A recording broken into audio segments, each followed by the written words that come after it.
이천에서 방구할 땐 이방사. 네, 쉬운 설명, 쉬운 방송 이방사TV의 쉬운 남자입니다. 반갑습니다. 이번 시간에서는 프리미엄 계약 절차에 대해서 알아볼 건데요. 분양권 거래죠, 일반적으로.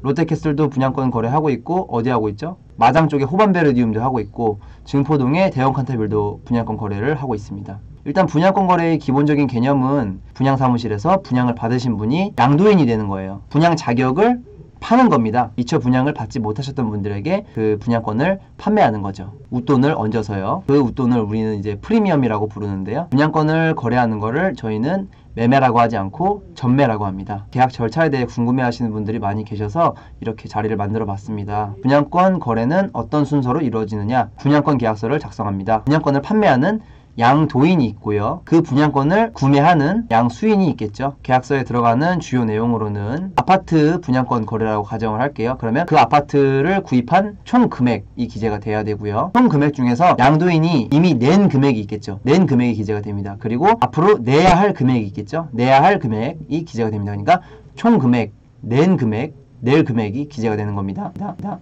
낸 금액에서 프리미엄을 더한 금액이 거래가액이 되는 거고요. 그럼 예를 들어 볼게요. 아파트 1억짜리가 있어요. 아파트 1억짜리에서 이 총 금액이 뭐냐면은 확장비와 각종 옵션 금액까지 더한 분양가액이에요. 에어컨 값이나 도배 장판, 마루 선택지가 있겠죠. 각종 옵션들이 전부 다 총 금액에 녹아 들어가고요. 매도인이 이미 낸 금액, 보통은 계약금과 중도금이 들어가 있겠죠. 그리고 낼 금액, 총 금액에서 낸 금액 빼면 앞으로 내야 할 금액이 되겠죠.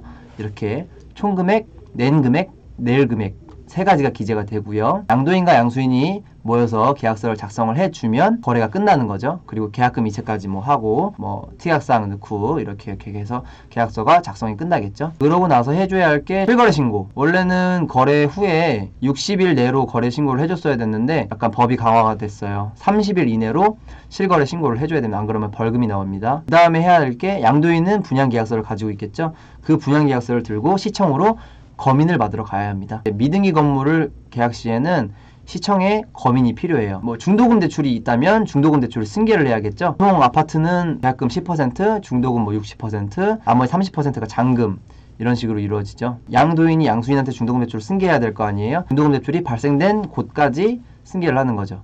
그러니까 중도금 대출이 50%가 만약에 진행이 됐다. 그러면 50%의 중도금 대출만을 승계를 하고 바톤을 이어받은 양수인이 나머지 10%는 그 다음에 진행을 하게 되는 거죠. 중도금 대출 승계까지 다 이상 없이 끝났다 하시면 이제 최종적으로 입주지원센터 또는 전매 업무를 보는 사무실이 있을 거예요.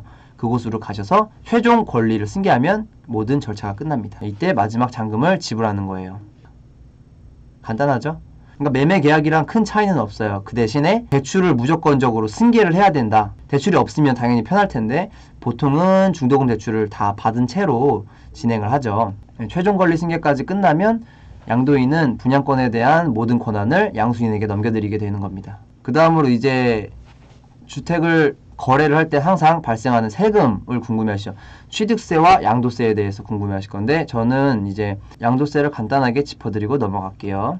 네, 이게 분양권 양도소득세 표인데요. 여기 보시면 요거랑 이거가 이제 추가가 되어 있는 거고, 일반 주택은 그냥 요 아래에 있는 표 있죠? 여기서부터 여기까지 이렇게 여기가 이제 일반 주택 매매할 때 발생하는 세금이라고 보시면 되고, 이 위쪽이 이 위에 두 개가 저기 분양권에 대해서 좀 적용되는 부분이에요. 이거는 저희 이천 규제가 없는 지역이나 이렇게 하고요. 각종 부동산 대책 때 지정된 지역 있잖아요. 조정 대상 지역 같은 경우에는 이제 1년이든 2년이든 3년이든 따지지 않고 무조건 양도 차익의 50%를 세금으로 부과합니다. 이천 지역 같은 경우에는 규제 대상 지역이 아니기 때문에 이 분양권 양도소득세 요율표에 따른다고 보시면 돼요. 간단하게 계산을 한번 해볼게요. 3억짜리 아파트를 분양을 받아서 분양권을 들고 있다가 프리미엄 5천만 원을 붙여서 3억 5천에 팔았다. 그러면 양도 차익은 어떻게 되죠? 5천만 원인 거예요. 그러면 여기 과세 기준표에 따를게요. 과세 기준표에 따라서 세 번째 칸 4,600에서 8,800 사이에 들어오죠. 그러면 저기 보시면 세율에 24%라고 되어 있는데 양도 차익에 대해서 세율을 매기는 거예요. 5천만 원에서 24% 계산 한번 해볼게요. 1,200만 원. 1,200만 원이 나오죠. 1200만 원에서 누진공제 보이시죠?